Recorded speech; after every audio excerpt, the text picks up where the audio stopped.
사랑합니다. 저는 반전을 좀 좋아합니다.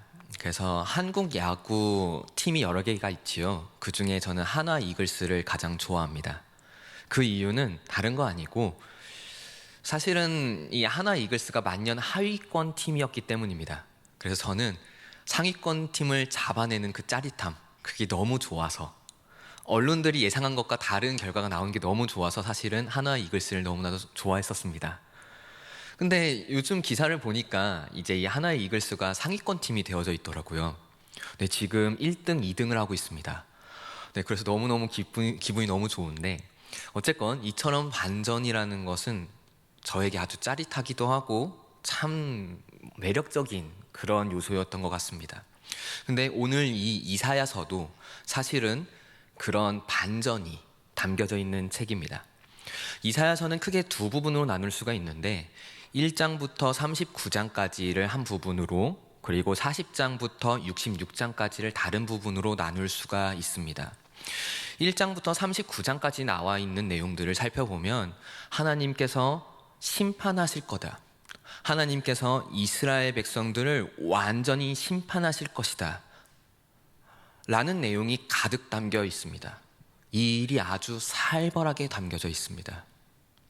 그러면서 그 이유가 등장을 하는데 그거는 다른 거 아니고 이스라엘 백성들이 죄를 너무 많이 범했기 때문입니다. 근데 사실 생각해보면 이스라엘 백성들은 아주 자부심을 느낄 만한 존재들이었습니다. 그들이 섬기던 신이 누구였나요? 창조주이신 여호와이셨습니다. 이스라엘 백성들을 선택한 신이 누군가요? 이 세상 모든 신보다 더 뛰어난 유일한 참 신이신 여호와 하나님이십니다. 그런 분이 친히 선택하셨고 친히 함께 해주셨습니다. 그러니까 이스라엘 백성들은 사실 세계 만방에 교만해도 됐습니다. 오만해도 됐습니다. 근데 하나님께만 겸손해야 됐던 이 이스라엘 백성들이 다른 사람들에게도 겸손해 버립니다. 그래서 그들의 이야기를 귀담아 듣기 시작하고, 그래서 다른 길로 빠져 들어갑니다. 그리고 점점 여호와를 잊어가 버립니다. 그래서 하나님은 이 이스라엘 백성들을 그 가나안 땅에서 쫓아내셨습니다. 아담과 하와가 선악과를 따먹은 이후에 쫓겨난 것과 같이 하나님께서 선택하시고 불러놓은 그 땅에서 쫓아내셨습니다. 근데 이 상황에서 이스라엘 백성들에게는 하나의 의문점이 있었나 봅니다. 한번 말씀을 통해 확인해 보겠습니다. 오직 시온이 이르기를 여호와께서 나를 버리시며 주께서 나를 잊으셨다 하였거니와. 네, 이스라엘 백성들의 고백입니다. 두 번 반복되어지는데 여호와께서 버리시고 잊어버리신 거 아니냐. 우리가 이렇게 끌려간 게, 가나안 땅에서 쫓겨나서 포로로 끌려간 것이 다른 게 아니라 여호와께서 우리들을 잊어버리시고 버리신 거 아니느냐라는 고백이었습니다. 저는 이 고백이 좀 괘씸하게 느껴집니다. 괘씸하게 느껴집니다. 여호와께서 이 이스라엘 백성들을 얼마나 사랑하셨는데요. 얼마나 붙들기를 원하셨는데요. 근데 이스라엘 백성들은 사실 먼저 여호와를 잊었습니다. 먼저 여호와를 거부했던 사람들이 이스라엘 백성들입니다. 그러니까 사실은 나를 잊으셨습니까? 나를 버리셨습니까? 라고 하면서 원망하고 또 질문을 던지는 게 아니라 사실은 그 앞에서 철저하게 자기를 부인하고 찢었어야 됩니다. 주님 앞에서 회개해야 됐던 인물들입니다. 근데 그러지 않았지요. 그것을 여호와께서 또 한번 콕 찝습니다. 말씀을 통해 한번 확인해 보겠습니다. 슬프다 범죄한 나라요, 허물진 백성이요, 행악의 종자요, 행위가 부패한 자식이로다. 비슷한 내용이 4번이나 반복됩니다. 강조법이지요. 2번도 아니고 3번도 아니고 무려 4번이나 여호와께서 이 이스라엘 백성들이 잘못되어졌다고, 부패했다고 강하게 말씀하십니다. 그 이유가 빨간 글씨로 나옵니다. 그들이 여호와를 버리며 이스라엘의 거룩하신 이를 만홀히 여겨 멀리하고 물러갔도다. 비슷한 내용을 2번 반복했습니다. 그들이 버렸다는 거예요. 이스라엘 백성들이 먼저 여호와를 버렸기에 여호와께서 이스라엘 백성들을 버리셨다라고 말씀하신 겁니다. 그래서 이스라엘 백성들은 포로로 끌려갈 수밖에 없었고 하나님께서 선택한 그 땅에서 쫓겨나게 됩니다. 이게 이사야 1장부터 39장까지 그 하나님의 공의와 심판이 등장하게 된 배경입니다. 근데 이제부터 반전이 시작됩니다. 어떤 성경학자들은 심지어 39장까지의 말씀과 40장 이후의 말씀에 기록한 저자가 다른 거 아니냐, 서로 다른 저자가 작성한 것 같다라고 이야기할 정도로 분위기가 완전히 바뀌어버립니다. 그 이유가 있는데 한번 말씀을 통해서 확인해 보겠습니다. 여인이 어찌 그 젖 먹는 자신을 잊겠으며 자기 태에서 난 자들을 긍휼히 여기지 않겠느냐. 그들은 혹시 잊을지라도, 이스라엘 백성들이 잊을지라도 나는, 여호와 된 나는, 너희들을 선택한 나는, 너희들 직접 창조하고 나의 자녀라고 칭하는 나는 너를 잊지 아니할 것이다. 아멘. 네, 그래서 여호와께서 이사야 40장부터 완전 다른 것 같은 그런 어투를 사용하시고 그런 내용들을 이사야 선지자를 통해서 하나하나 이스라엘 백성들에게 넣어줍니다. 첫 시작이 이렇게 시작합니다. 위로하라. 내 백성을 위로하라. 너희들은 외쳐서 내 백성들을 위로하라. 저들의 지금 마음이 찢어지는 것 같다. 저들이 아파하는 것 같다. 그러니까 저들을 위로하라라고 시작하고 있습니다. 생각해보면 이거는 진짜 말도 안 됩니다. 상처를 받았으면 더 받은 자가 누굴까요? 하나님일까요? 이스라엘 백성일까요? 더 마음이 찢어질 자가 하나님일까요? 이스라엘 백성들일까요? 하나님 아닙니까? 오히려 위로를 받아야 되는 자가 하나님인 거 아닙니까? 근데 여호와께서 그 찢어지는 마음을 그대로 부여잡고 자기와 자식과 같은, 자기 자식 같은 그 이스라엘 백성들을 위로하라고, 그러라고 선지자에게 말씀하기 시작합니다. 이게 말이나 됩니까? 이건 진짜 말도 안 되는 사랑인 것 같습니다.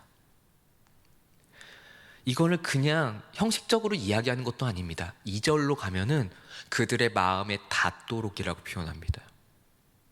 그냥 위로하는데 그들이 진짜 그 위로를 받을 수 있도록, 그 마음에 닿을 수 있도록 간절하게 그렇게 외치라라고 이야기를 합니다. 저는 이게 참 이해가 되지 않습니다. 참 이해가 되지 않는 사랑인 것 같습니다. 그 사랑이 사실은 우리들이 받고 있는 사랑이기도 합니다. 그러면 이 사랑이, 그 위로하심이 어떻게 이루어지느냐? 그게 3절부터 5절까지의 말씀입니다.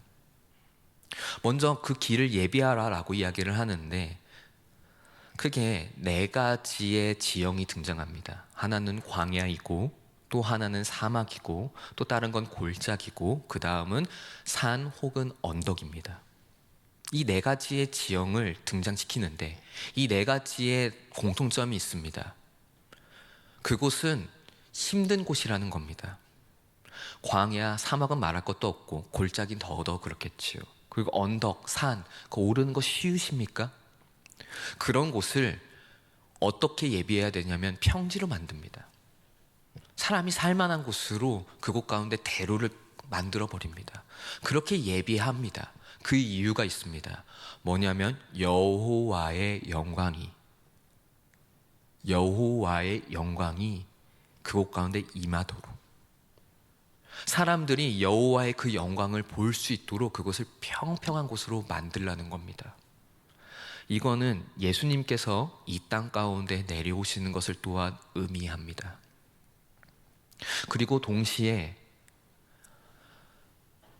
사막, 광야, 골짜기, 산 혹은 언덕과 같은 그런 어려운 이 인생을 위로하겠다라는 것들로도 보여집니다. 그렇게 해서 예수 그리스도를 통해서 위로하시겠다는 겁니다. 그것 가운데 구원을 주시겠다는 겁니다. 그래서 예수님이 우리들의 소망이 되십니다. 그렇기 때문에 예수님이 우리들의 소망이십니다. 우리들의 인생길 쉬우십니까?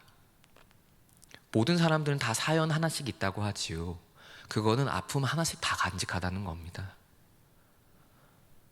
사실 그것은 우리가 하나님 앞에서 매뉴얼대로 살지 않았기 때문입니다. 하나님께서 이 세상을 창조하셨으니 하나님이 주신 매뉴얼대로 살았으면 아무런 문제가 없었을 겁니다. 그렇지 않습니까? 우리가 우리의 삶 가운데 매뉴얼이 필요한 이유가 뭡니까? 실수 안 하기 위해서, 문제가 발생하지 않게 하기 위해서 만들어 놓은 게 매뉴얼 아닙니까? 하나님도 이 세상을 창조하시고 하나님의 뜻을 보여주면서 성경을 주시면서 그 매뉴얼을 주신 겁니다. 어떻게 하면 세상 가운데 잘 살아나갈 수 있을지, 어떻게 하면 세상 가운데 천국을 이루며 살아나갈 수 있을지 그 매뉴얼을 하나하나 다 주신 겁니다. 근데 우리가 그렇게 살지 않았지요. 이스라엘 백성들과 같이 우리가 여호와를 잊어버림으로, 여호와를 버림으로, 여호와께서 주신 그 매뉴얼을 버림으로 사실은 우리가 스스로 그런 지옥과 같은 인생을 만들어낸 겁니다. 이것을 만들어낸 겁니다. 근데 이제 그것을 바꿔버리시겠다는 겁니다. 예수 그리스도를 통해서.